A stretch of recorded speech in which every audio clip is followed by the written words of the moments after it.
Day 28, Honors Physics, Projectiles, problem number 31.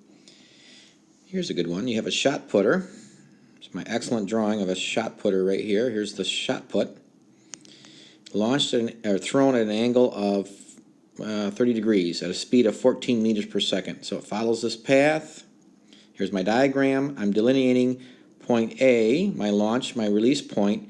And in this case, point B makes the most sense on impact, not at the pinnacle of the motion. Because I know the point of impact is 2 meters lower than the release point. So there's the 2 meters. So we don't have complete symmetry here. I'm trying to figure out S sub x. So here's my diagram. The best thing to do next in this particular problem is to find the components of the launch velocity, because they give you the launch velocity and the angle of launch. So here's my vector component diagram for that. That's good to draw. Actually necessary to draw in this case. Draw that. And then you get your two components using sines and cosines as I've outlined here.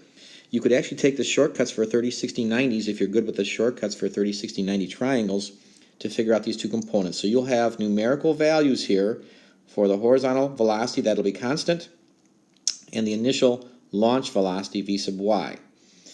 Those will go into these two circles over here on the right hand side for my two different components of motion. My horizontal motion, I'll know this number here. I'll know my initial vertical launch velocity. The other thing that's you got to be careful about here is that your displacement relative to point B, relative to A to B, is negative 2 meters. That negative is important. This negative is important as always. So once you have those three quantities, you can figure out your vertical impact speed if you would like to. And you could also figure out the overall impact speed by taking that plus the horizontal component of the impact speed to get the actual impact speed or velocity of the shot put.